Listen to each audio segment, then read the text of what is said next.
Hey everybody, this is Miss Need. I'm making this really late at night, and so I'm not showing myself because I've been moving furniture all day and I look lovely and I don't want to scare anybody. But we are going to go ahead and start with Romeo and Juliet this week. Now I know it's no Clash of Clans, even though it will have some fighting in it, so you guys will probably like it if you give it a chance. I'm going to give you some intro right now about Romeo and Juliet. The thing is there are two families, and the families are the Montagues and the Capulets. Now, the Montagues and the Capulets hate each other. Shakespeare never tells us why, as an audience. We never know why these two families hate each other. And one of the reasons that he doesn't tell us is because he doesn't want us to side with one family or another and say, oh, this family's wrong and this one's right, any of that stuff, and we'll tend to do that if he gives us reasons. It's just the fact that they hate each other, they don't get along at all, and he doesn't want us concentrating on why. He wants us to concentrate on the two kids that are members of each family. It's so bad that, let's just say that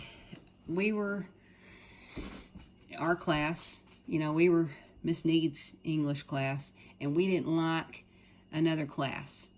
And every time any of you walked out of that room and you saw a member of that other class, say Coach Ward's history class, then you would snub them or you wouldn't talk to them.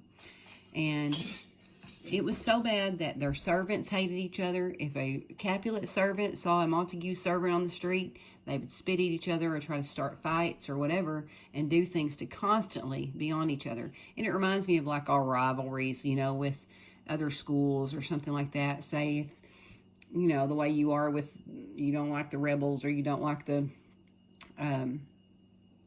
Bearcats or whatever, if you don't like Brooklyn or Highland, it's that kind of rivalry. You just constantly be at each other.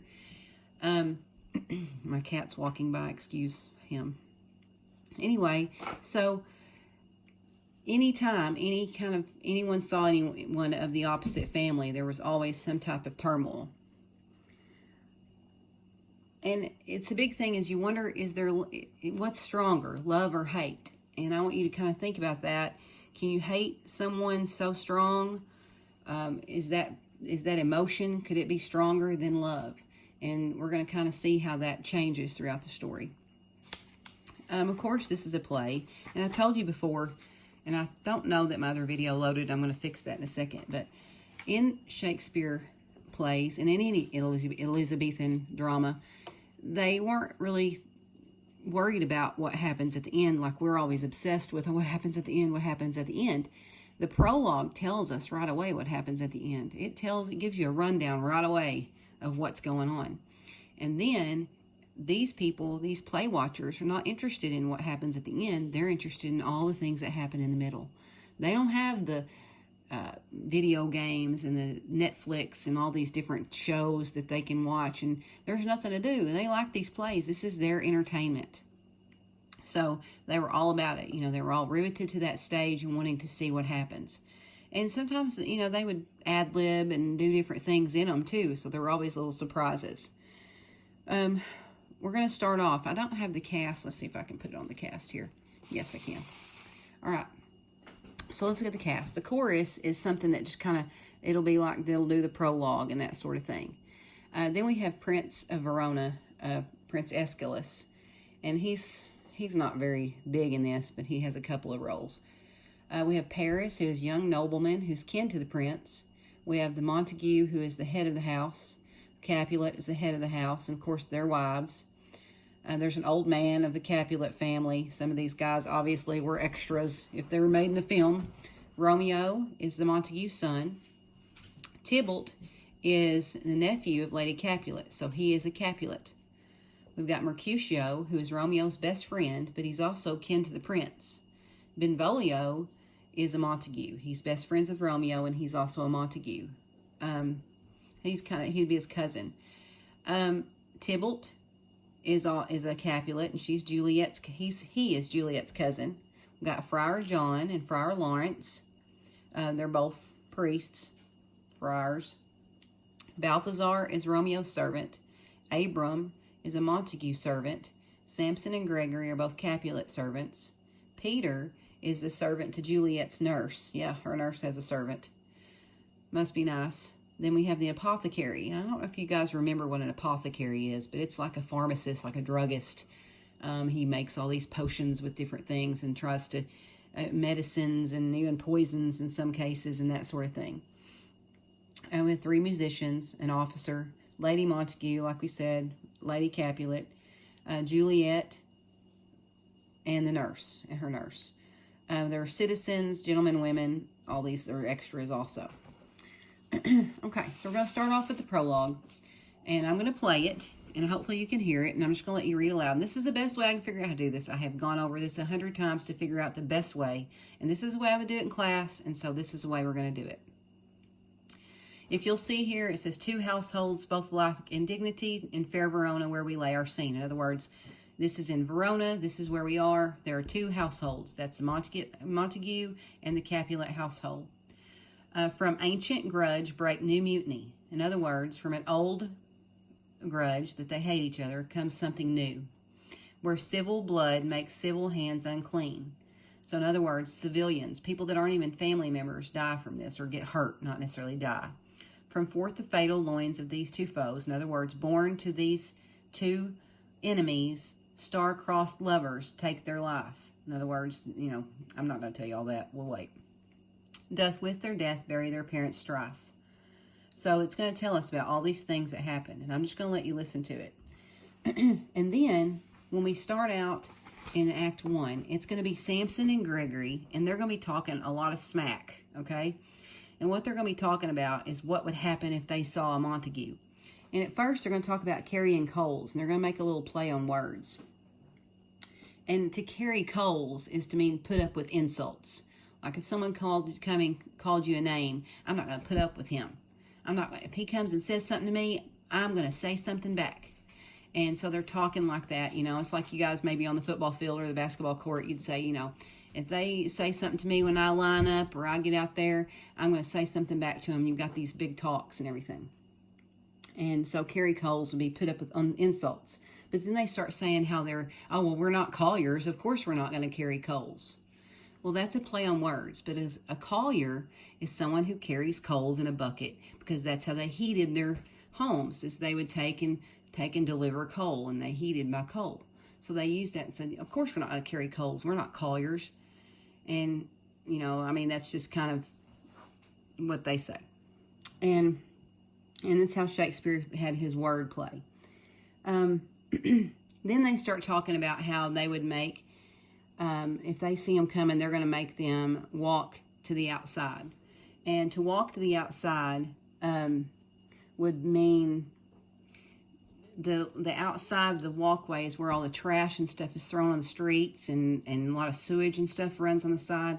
So they would push them to the side, so they would have to walk on that outside. And basically saying that they're less than them. We're going to make them walk on that way. It'd be like you walking down the hall and you maybe shoulder bumping someone almost to keep them to that side. And then they're going to talk about how, we'll do that, but, we're going to talk to their women and carry on with their women and all this kind of stuff and and talk about that, make all these threats that they would do. And Shakespeare has some things in there that are kind of distasteful and kind of off a little bit, and I'm not going to bring all that out. But anyhow, so they're talking, and then all of a sudden, they see a Capulet servant. And, they see a Montague servant coming in. And they're like, oh, we see a Montague servant. And he's like, should we say something? And he's like, no, we can't say anything. It's against the law. We can't say anything. And he's like, I'm just going to bite my thumb in him and see what he does. And you guys aren't sure what bite your thumb means. Well, that's like flipping someone off. He's basically saying, I'm going to flip him off, and I'm just going to see what happens. So they're not wanting to start a fight exactly, but they're trying to get them to start a fight with them. And he's like, all right. So he bites his thumb at him. And they're like, hey, you're biting your thumb at us? And then he's like, no, I'm not really biting my thumb at you, but I am biting my thumb. Like, what are you going to do about it? And the guy's like, are you trying to start something? And he's like, should I say it? And he's like, no, don't say it. And he's like, yeah, say it. And he's like, no, because then you'll just leave me here. And then they see some of their other guys come in, and they're like, you know what? Go ahead. I see more of our men, so go ahead and start it. I've got you. So they start fighting. So they're carrying on, arguing and fighting. And then all of a sudden, big guys like Lord Capulet and Lord Montague are both saying, I'm going to get in on this. I'm going to get on this. And both their wives are like, oh, no, you're not. You are not getting in on this because you're too old and you don't need to mess with it. And, of course, the women are the bosses, so they don't. Then Tybalt, Tybalt's in there. He comes in, and Tybalt's a hothead. He wants to fight all the time. And remember, he's Juliet's cousin. And then Mercutio comes in. I mean, not Mercutio, but Benvolio comes in. And Benvolio is Romeo's cousin. And Benvolio is always the peacemaker. He never wants to fight. He always tries to break stuff up. And so he's trying to break them up. And he pulls his sword, and he's like, y'all need to quit this. And Tybalt's like, really? You're drawing your sword and telling everybody to stop? It doesn't look like you're wanting to stop. So they're all fighting. So then the prince comes in and says, all right. He calls everyone to peace. He's like, 3 times you've disturbed these streets of Verona. 3 times. I'm tired of it. I'm tired of people getting hurt over your fights and arguments. He goes, the next time, I'm going to talk to both of you, Lord Capulet and Lord Montague. He goes, the next time something happens, you're going to be punished by death. So they all stop and they go on their way.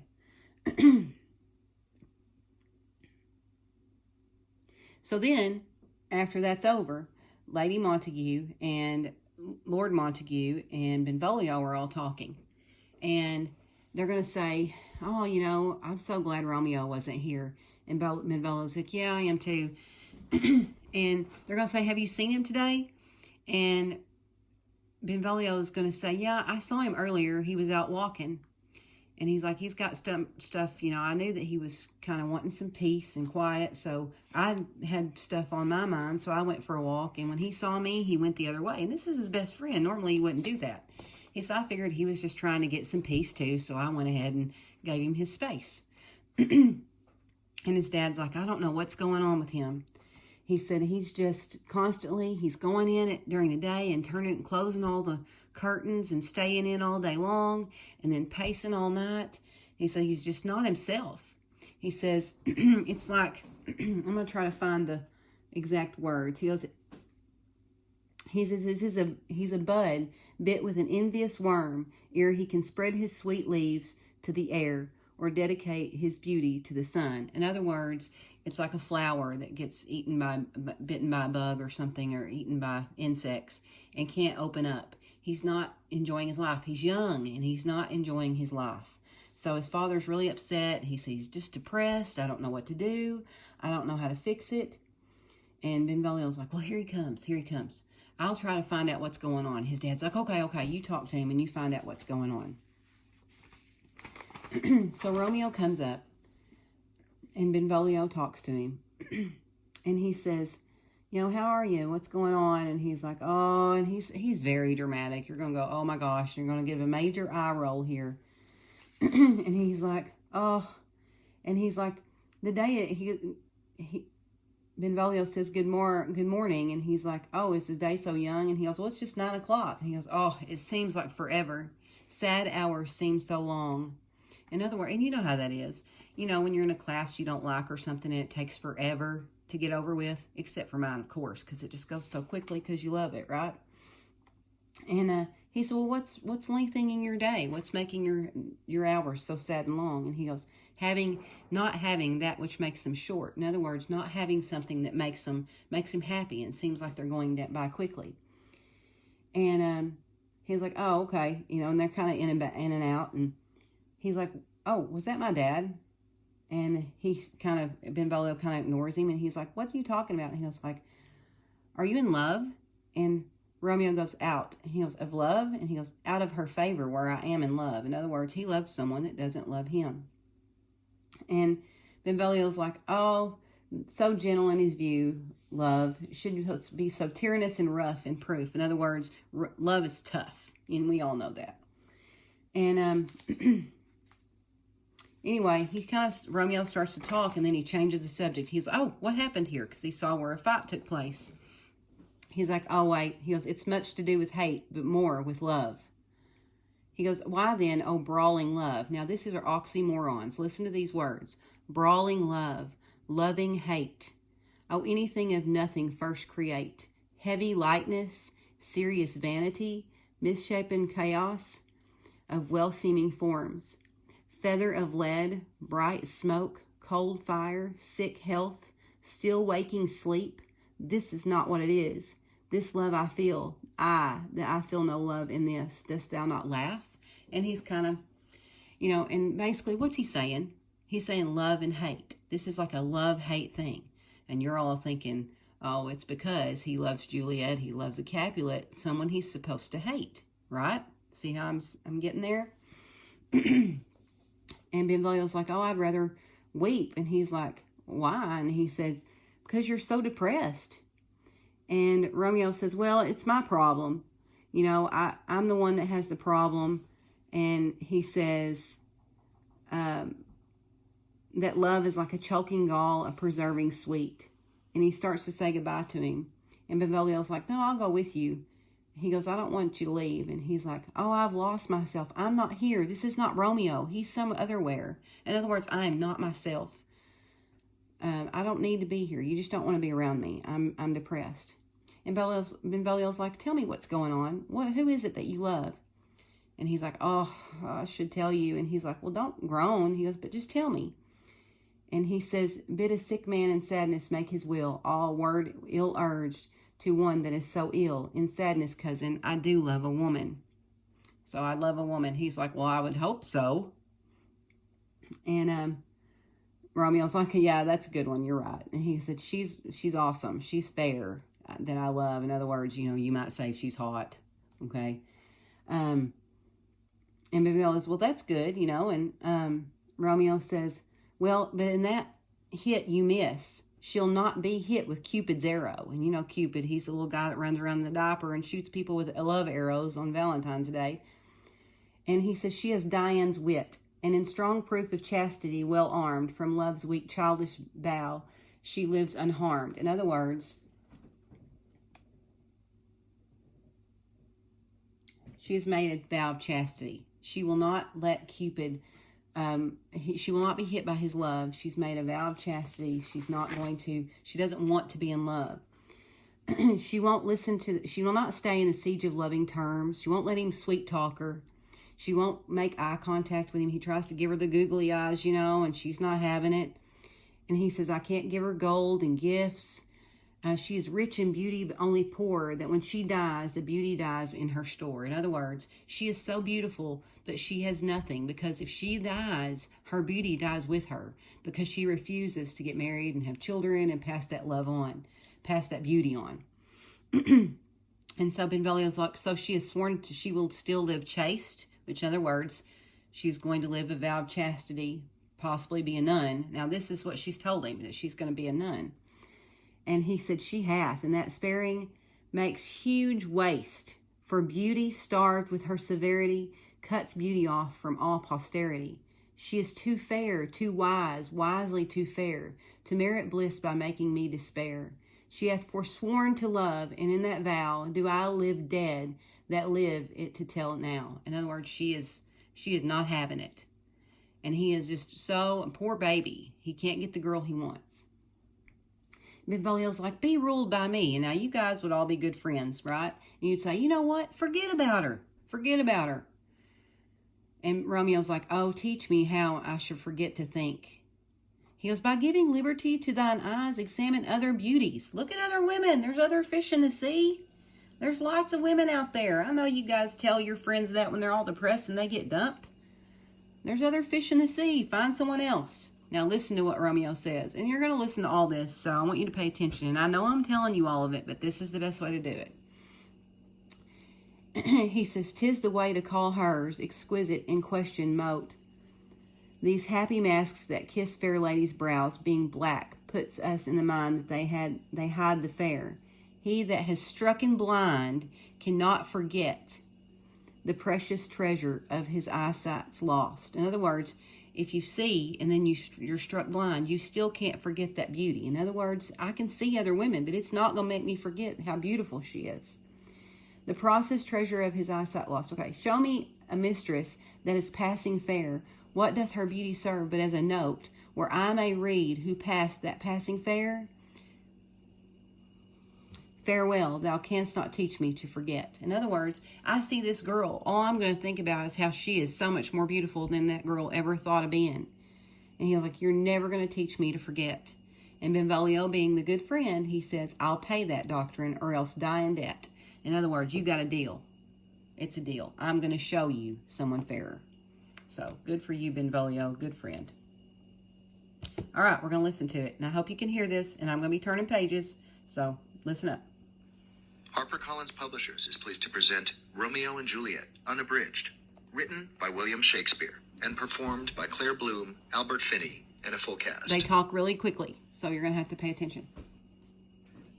And it takes it a second, I'm sorry. I wanted this video to be shorter, but... And I miss you guys. Two households, both alike in dignity, in fair Verona, where we lay our scene, from ancient grudge break to new mutiny, where civil blood makes civil hands unclean.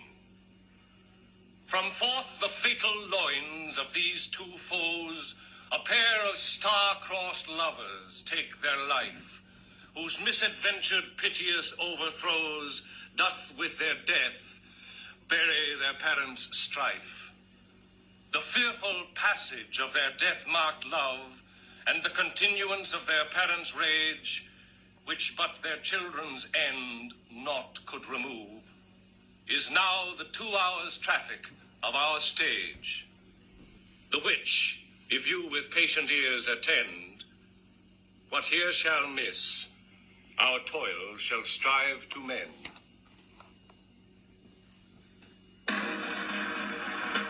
Gregory, on my word, we'll not carry coals. No, for then we should be colliers. I mean, and we being colder, we'll draw. Oh, while you live, draw your neck out of the collar. I strike quickly being moved. Thou art not quickly moved to strike. A dog in the house of Montague moves me. To move is to stir, and to be valiant is to stand. Therefore, if thou art moved, thou runst away. A dog of that house will move me to stand. I will take the wall of any man or maid of Montague's. That shows thee for a weak slave, for the weakest goes to the wall. 'Tis true, and therefore women being the weaker vessels are ever thrust to the wall. Therefore, I will push Montague's men from the wall and thrust his maids to the wall. The quarrel is between our masters and us their men. 'Tis all one. I'll show myself a tyrant. When I've fought with the men, I will be civil with the maids.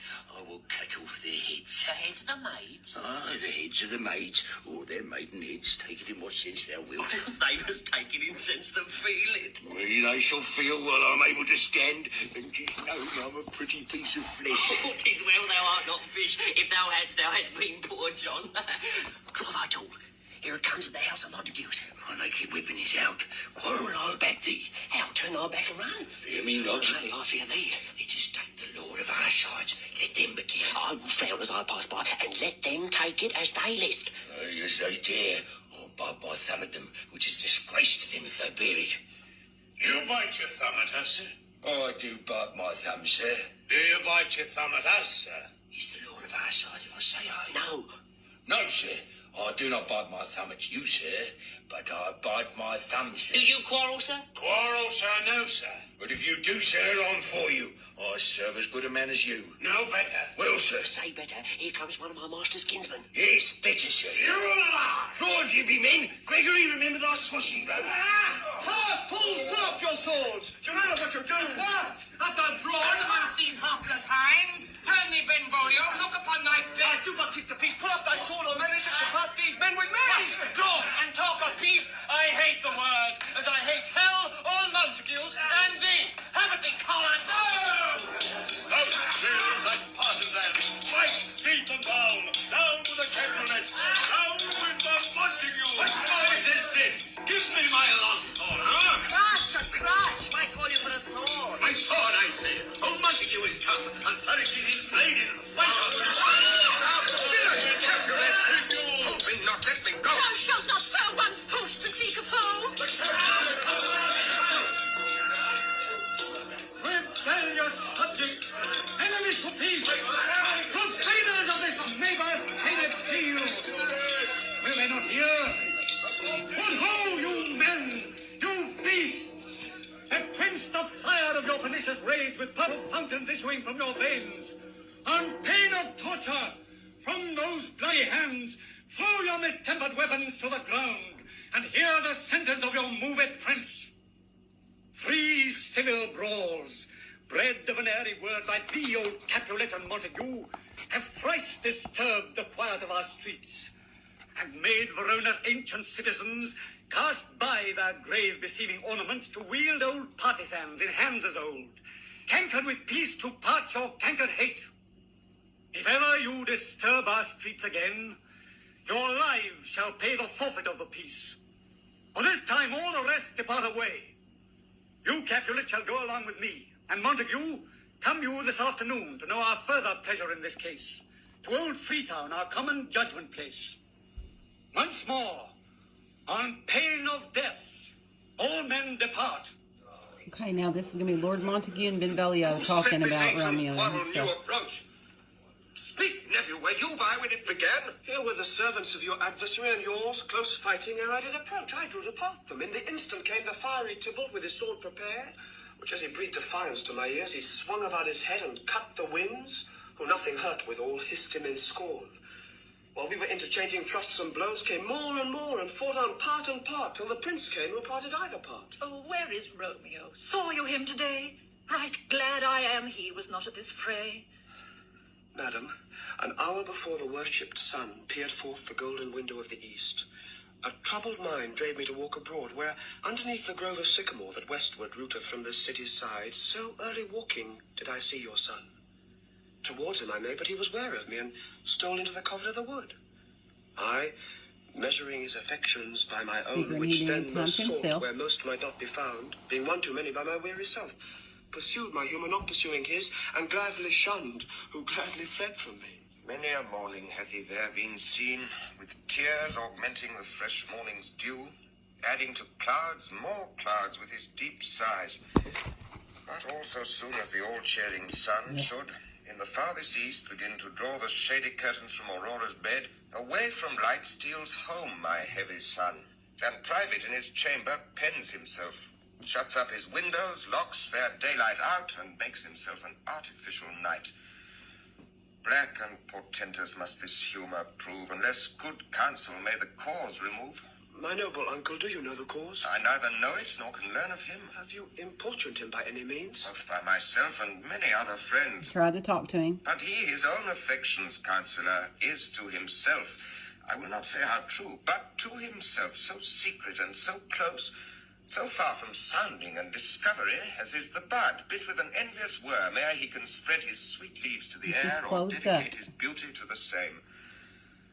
Could we but learn from whence his sorrows grow, we would as willingly give cure as know. See, where he comes, find so out please what's you wrong, step we can aside. help him. I'll know his grievance, or be much denied. I would thou wert so happy by thy stay to hear true shrift. Come, madam, let's away. Shrift is in confession. Good morrow, cousin. Is the day so young? Now listen to his voice, how depressed he is. Ay me, sad hours seem long. Was that my father that went hence so fast? It was. What sadness lengthens Romeo's hours? Not having that which having makes them short. In love. Oh, out. Of love. Out of her favour where I am in love. Alas, that love, so gentle in his view, should be so tyrannous and rough in proof. Alas, that love whose view is muffled still should without eyes see pathways to his will. Where shall we dine? Subject Only change. what frail was here. Yet tell me not, for I've heard it all. Is much to do with hate, Here's those oxymorons. but more with love. Why, there no brawling love, or loving hate, oh, anything of nothing first created. Oh, heavy lightness, serious vanity, misshapen chaos of well-seeming forms, feather of lead, bright smoke, cold fire, sick health, still waking sleep that is not what it is. This love feel I that feel no love in this. Dost thou not laugh? No cause, I rather weep. Good heart, at what? At thy good heart's oppression. Why, such is love's transgression. Griefs of mine own lie heavy in my breast, which thou wilt propagate to have it pressed with more of thine. This love that thou hast shown doth add more grief to too much of mine own. Your love that you've shown me, it makes me even sadder. Love is a You're so smoke upset for mine. made with a fume of sighs, being purged of fire sparkling in lovers' eyes, being vexed, a sea nourished with loving tears. What is it else? A madness most discreet, a choking gall, and a preserving sweet. Farewell, my calf. Soft, I will go alone. And if you leave me, sir, you do me wrong. Perhaps I have lost myself. I am not here. This is not Romeo. He's some otherwhere. Tell me, in sadness, who is that you love? What shall I groan and tell thee?